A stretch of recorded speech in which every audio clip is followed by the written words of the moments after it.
In this tutorial, we're going to look at the meaning of decimals and their link to fractions.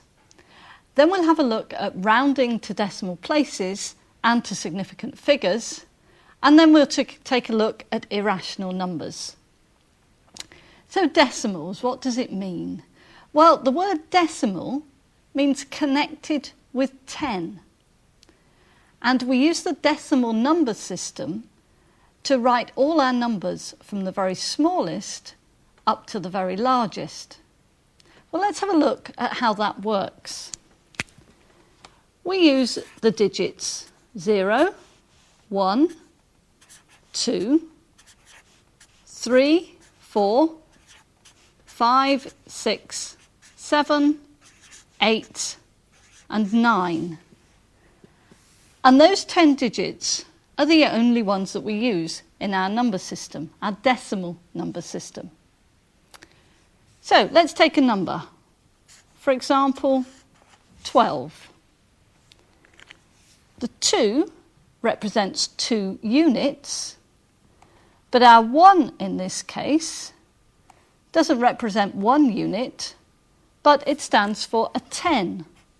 So what we've got here is a 2, the units, plus the 1 representing a 10. So the digits 0 to 9 are put in different places to form our numbers in our number system. Let's have a look at how our number system is constructed.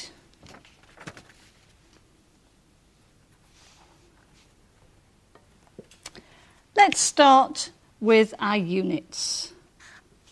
There's our units. And as we move in this direction, this column represents our tens, and we've got 10 times bigger. 1 times 10 gives us the 10. As we move again, we multiply by 10 again, and we come to our hundreds column. If we continue in the same way, multiplying by 10, we get to our thousands.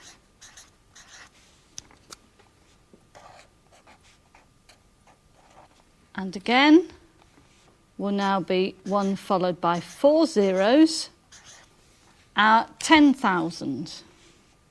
Let's do a couple more. Multiply by 10 again. And this time we have 100,000. And the last one we'll look at for now, multiplying by 10 again, is our 1 followed by 6 zeros. Oh, just about squeezed them in, which is our million.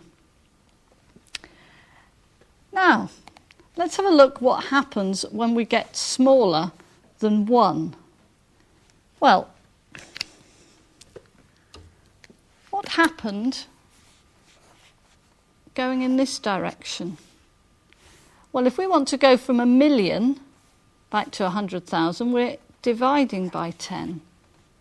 So if we go this way, we're doing the reverse process. Instead of multiplying by 10, we're dividing by 10. Let's do that all the way down to 10 divided by 10 gives us our 1. So if we divide 1 by 10,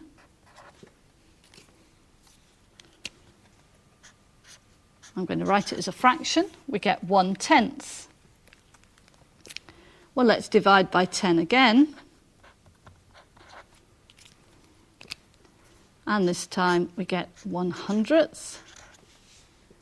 And dividing by 10 again, we get 1,000th. And if we just complete what would happen here, if we started with 1,000th and multiplied by 10, we would get our 100th, and 100th multiplied by 10 gets us to a 10th, and 1/10 multiplied by 10 gets us to 1.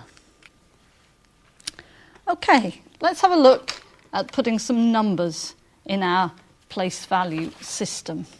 Let's just put the chart on there.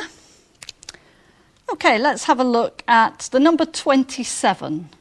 Number 27 is going to be 2 in the tens column and 7 in the units. 27. 531. So we've got 5 hundreds, 3 tens, and 1 unit. What about 50? Well, 50 is 5 tens. But we can't just leave it as a 5 because that could represent, as it stands now, 5 units. We need to signify, we need to hold the place value of this 5 because it's in the tens column. So what we need to do is to put a 0 in the units column. So our 50. What about 6,000? Well, let's put 6 in the thousands. And again, we have no digits in our hundreds, our tens, or our units. But we need to put zeros in there, again, to hold the place value for this 6, so that we know it represents 6,000s.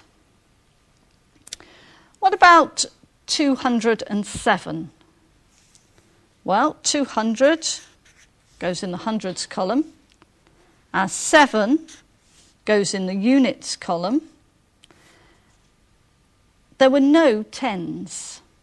So, again, to hold the place value, to make sure this 2 is in the hundreds column, we need to show that there's no tens. So 207, 207. Let's look at another one, larger number, 127,395. So the 100,000s, 127,000, so that's 2 in the 10,000s, 7 in the thousands, and 395. Let's move on to a decimal number. Let's say 6.392. Well, 6 stands for 6 units. But what do I do with the 0.392? Well, up here you can see that I've written the numbers that are smaller than a whole one as fractions. And in the decimal number system, we've got a decimal point and our 0 to 9 digits again. So I need to put my decimal point in.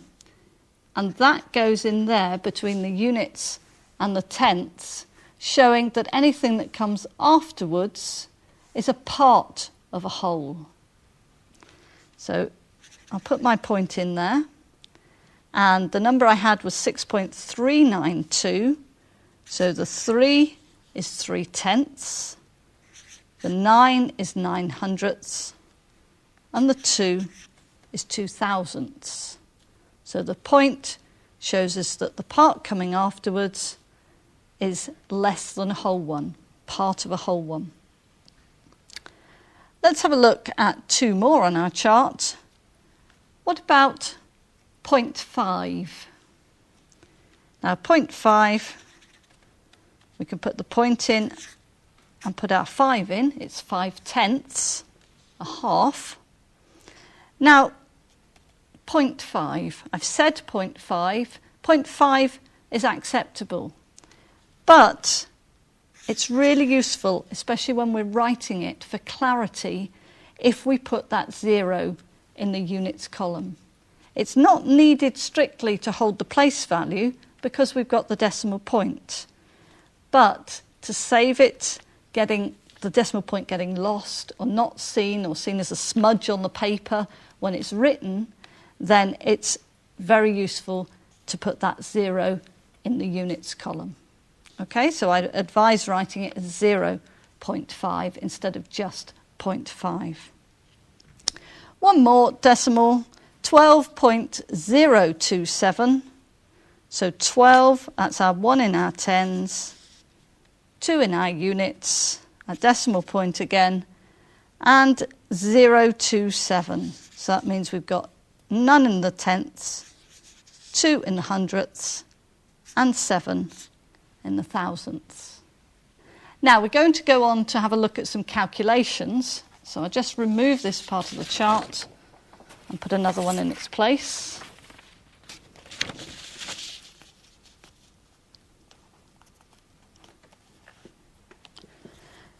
Now, let's look at 34 multiplied by 10. Well, let's put 34 on our chart. And we're going to multiply it by 10. So our 4 is going to get 10 times bigger, be multiplied by 10, and it's going to move to the tens column. Our 3 is in the tens column at the moment. It's going to be made 10 times bigger, so it's going to become 3 hundredths. Now, to keep our place value, we need to put a 0 in the units. That's actually come from here because we've got 0 tenths. We don't bother writing that with the number 34. We don't need to write it as 34.0, but there is a 0 here, and obviously when it becomes 10 times bigger, we need the 0 here. But we must hold the place value. So 34 times 10 gives us 340. Let's have a look at another one. This time 0.507. And this time, let's just write it here, let's multiply by 100. Well, let's have a look at this 0. If we multiply it by 10, it moves to the tens column. If we multiply it by 10 again, it would move to the hundreds column. I'll just write it in for the moment. Our 5 here, it's in the tenths column. We're going to multiply it by 100, so we're multiplying it by 10 and then another 10. So that's going to move to the tens column. The 0 here is going to be multiplied by 100, so multiplied by 10, it moves here, and 10 again, it moves to the units column. And our 7 in the thousandths column, multiplied by 10, it moves to the hundredths, multiplied by 10 again, it moves to the tenths. Let's put our decimal point in. So what we've got is an answer of 50.7. And you can see here, this is the case where we didn't really need that 0, but I wrote it in for clarity. But when we multiply it by 100, we certainly don't need it because we don't say numbers as no hundreds and 50.7. So we can leave that out. Let's have a look at dividing now. Let's try 127.5 divided by 10.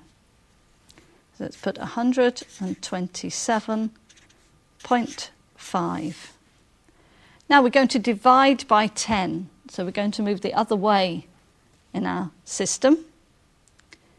So you can start from this end or this end, it doesn't matter. I think I'll start from this end. So our 5 tenths, we're dividing by 10, so it's going to move to the 5 hundredths column. Our 7 units divided by 10 becomes 7 tenths. Our decimal point, always in the same place, between our units and our tenths. The 2 represents tens, so let's divide by 10, and it becomes 2 units. Our hundreds, we have 100 divide by 10, and it becomes a 10. So 127.5 divided by 10 is 12.75. Now, I've put on a new sheet of paper to do some more examples, and you'll also see that I've added one more column heading here, 1 over 10,000, 1/10,000th, and that's because I'm going to need it for the next example. So let's have a look at 2.3 divided by 1,000. So let's put 2.3 on our chart, and we're going to divide it by 1,000. Well, the 1,000 is the same as 10 times 10 times 10. I have to make sure it's in a bracket here because we're dividing by the whole 1,000. So we have to do the multiplication here first before we do this division. And that's actually the same as 2.3 divided by 10 to the power 3. So we have a link here with our indices. So let's actually do that division now. Well, if we take our 3/10, divide by 10, it moves to the hundreds column. Divide by 10 again, it goes to the thousandths column. And divide by 10 again, it moves to the 10,000ths column. And our 2 in the units column, divide by 10, and again, and again, and it moves to the thousandths column. Our decimal point always stays in the same place. Now, to hold the place value of these two digits, we need to put in our zeros. We've got no hundreds and no tenths. Again, it's not essential that we put our 0 in our units, but it helps for the clarity. So our answer is 0.0023. Now let's have a look at just 2 more examples where we've used powers of 10. Let's have a look at 7.1 times 10 to the power 5. Well, here's our 7.1 times 10 to the power 5 means that our 7 is going to be multiplied by 10 and 10 and 10, that's 3, and 10 and 10, that's 5 times. So our 7 is going to end up in the hundred thousands column. And our 1, if we multiply, our 0.1, our 1/10 is going to be multiplied by 10 5 times. 1, 2, 3, 4, 5. So it ends up in the 10,000s column. Now again, everything works from our decimal point, the changeover between our units and our tenths. So we must hold the place value of this 7 and this 1. So that means we need to fill in with zeros in all these other columns. So we have an answer of 710,000. And let's have a look, 7.1 again. Let's use that. But this time we're going to multiply it by 10 to the power of -3. And that power of -3 means we're dividing. So we're going to divide by 10, divide by 10, divide by 10, 3 times. So our 1/10 is going to move 1, 2, 3 places in this direction. And our 7 will move 1, 2, 3 places in the same direction. So they end up in the thousands and the 10,000ths column. Again, decimal point there, and we need to hold the place value. So we need to put zeros in these 2 columns. And again, for clarity, a 0 in our units column. So 7.1 times 10 to the -3 is 0.0071. Okay, Let's have a look now at our link with fractions. I just need to remove these and then we can turn the page.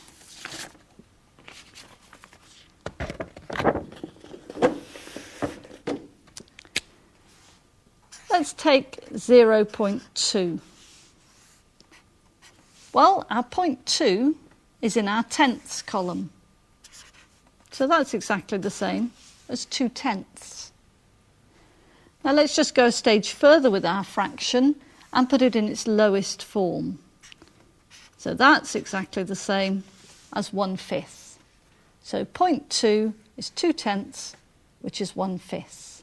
So from our place value chart, we can go directly to fractions because we know that this column represents tenths.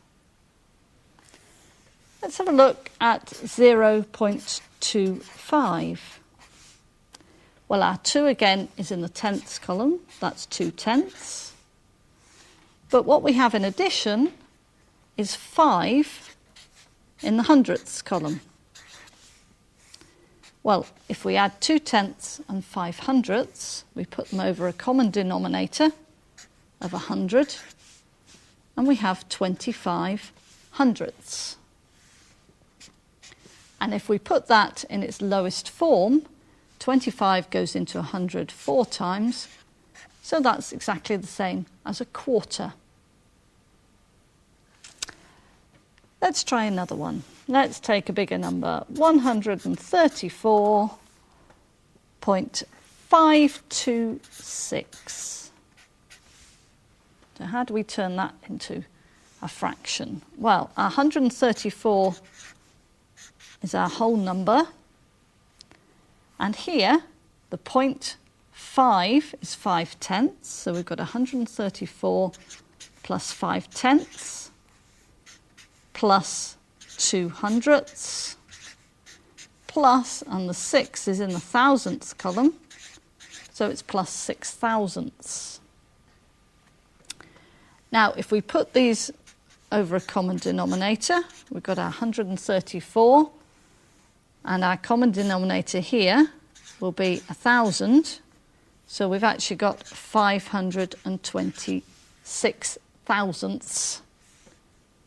And again, if we put that in its lowest form, they'll actually both divide by 2, so we get 263 over 500. That was changing a decimal into a fraction. How about going the other way? How about turning a fraction into a decimal? Well, let's have a look at some examples. A half. This means we've got 1 whole 1 divided up into 2 pieces. So we do 1 divided by 2, and we get 0.5. We just carry out the division. 3/4. 3 divided by 4, and that gives us 0.75. Let's have a look at 1/3. We do 1 divided by 3, and what we find is that we get 0.33333, and so on. It goes on forever. Now, this is where you need to take care when you're using a calculator that you spot the recurring decimals, that they're going on forever. And you need to write them either then to a certain degree of accuracy, or we have a way of writing recurring decimals as 0.3, in this case, with a dot centrally over the 3. And that means 0.33333 with the 3 going on forever.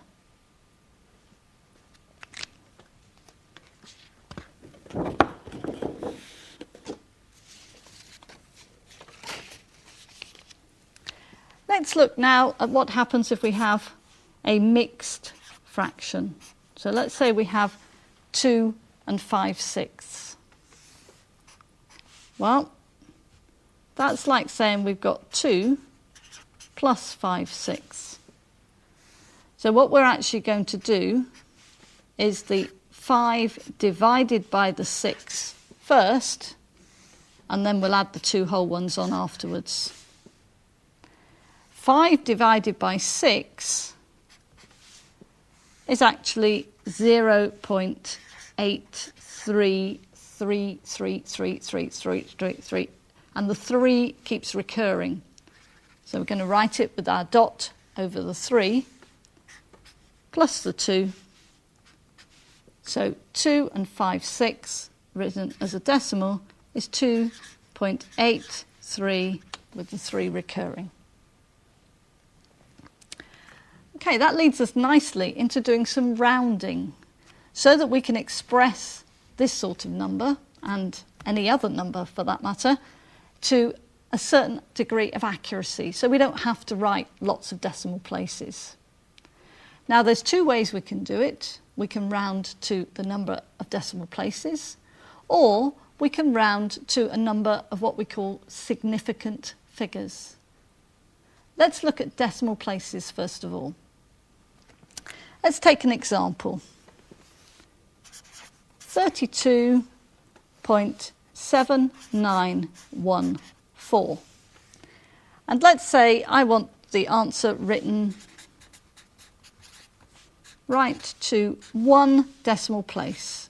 And often decimal place is abbreviated to DP. Now, the way to do this, 1 decimal place.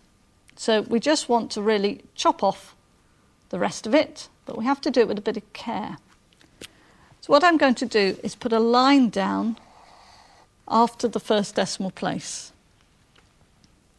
Now, this is where we have to be careful, because depending on what digit comes after the 7, as to whether we need to change it or not. Now let's have a look at the rules for whether we change it. If this digit is a 0, 1, 2, 3, or a 4, there'll be no change to the 7. But if it's a 5, 6, 7, 8, or a 9, then we need to change that 7. Well, let's have a look. We've got a 9, so that 7 is going to be affected. Now, why is it affected? Well, if we look at this, 7, 9 is actually closer to 32.8 than it is to 32.7. And that's why we've got these digits, the 5, 6, 7, 8 or 9, having an effect on here, because it's actually closer to the next digit up in this position. If it had been a 0, 1, 2, 3 or 4, then it would have been closer to this number being 32.7 than to 32.8. So that's why we're doing it. So in this case, to 1 decimal place, the number is 32.8. Let's have a look at some more examples now.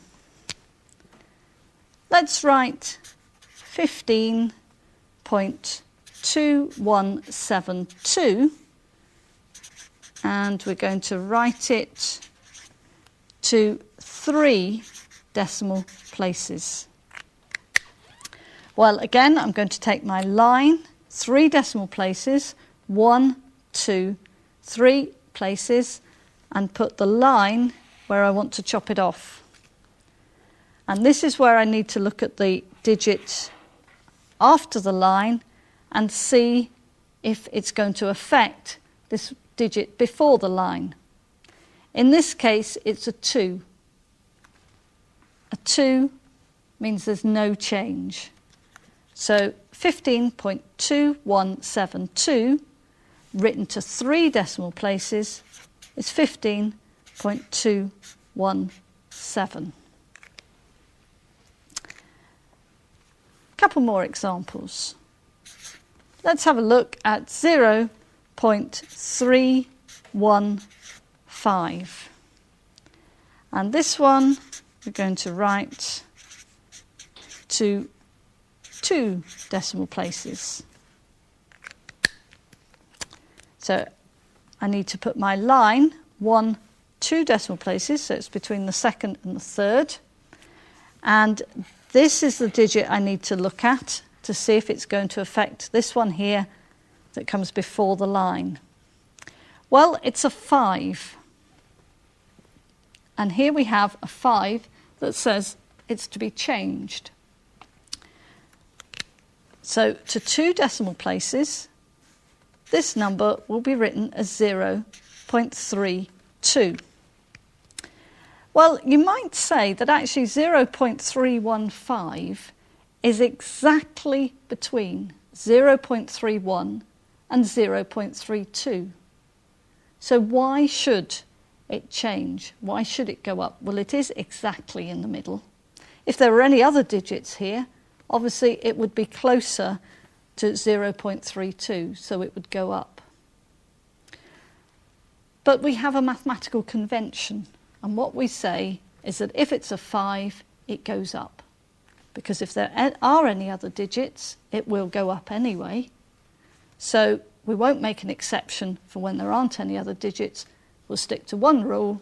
If it's a 5 or 6, 7, 8, 9, it affects this one. So to 2 decimal places, 0.315 is 0.32. Okay, one more example, which we'll actually write to 3 different decimal places. Let's look at 6.2549. And we're going to write it to 1 decimal place, then we'll write it to 2 decimal places, and then we'll write it to 3 decimal places. So to 1 decimal place. 1 place, we put our line. This is the digit we're considering. It's a 5, so that means it will affect this 2. So to 1 decimal place, the answer is 6.3. To 2 decimal places, well, let's write the number again. To 2 decimal places, 1, 2, our line goes down. This is the digit we need to consider. This time it's a 4. That means it's going to have no effect on the digit before the line. So our answer is 6.25 to 2 decimal places. And for the 3 decimal places, let's write our number out again. This time our line goes here, and this is the digit we need to consider to see if it's going to have any effect on this digit. It's a 9, so it is. 4, 9 is going to be closer to this being a 5. So our answer to 3 decimal places is 6.255. Now let's have a look at significant figures. Now the rounding process is exactly the same as we've been doing, but it's where you start that's different. Instead of starting at the decimal point and counting decimal places, we're going to start at the leftmost non-zero digit. Let's have a look at some examples. 27.3721. And we want to write it to 3 significant figures. And we abbreviate significant figures to SF. Same process as before. So I need my line. But this time, I'm not starting here at the decimal point. I'm starting at the leftmost digit, so that's the 2 that is not 0, still the 2. And I count 3 significant figures. 1, 2, 3. So here's my line. Again, the next digit from my line is the one I need to consider. Is it going to have an effect on this digit? Well, in this case, it's a 7, so yes, it is. It's going to change that to a 4 because it's actually closer to it being a 4. So to 3 significant figures, my answer is 27.4. Let's do some more examples. This time I have 0.005214 and I want to write it to just one significant figure. Right, one significant figure, that's one digit. I go to the left-hand end, but it must be the first non-zero digit. So this is not a significant figure. Neither's this, neither's this. Here's my first non-zero. So it's the left-handmost non-zero digit. So there's my line. I just want one significant figure. So it's this digit we look at to see if it's going to affect the digit the other side of the line. It's a 2, so it's not going to have any effect on this digit. So our answer, writing this number to one significant figure, is 0.005. Let's look at one more example, this time a big number, 27,413,200. And we're going to write this one to 2 significant figures. So, where am I going to put my line? I go to the left-hand end, the largest digit that's not 0, and I count 2. 1, 2. There's my line. So this is the digit I need to look at to see if it has any effect on this digit. It's a 4, so that means it's not going to have an effect. So to 2 significant figures, I want the 2 and the 7, but to hold the place value of the fact that this is 27 million, I need to put zeros in all the other columns. So 27,413,200 to 2 significant figures is 27 million. Now let's have a look at irrational numbers. Well, what are they? Well, let's write out the word first of all, irrational numbers. Well, irrational numbers are numbers that cannot be expressed as a fraction, a divided by b, where a and b are integers. I get my red pen because they cannot be expressed. They can't be written in that way.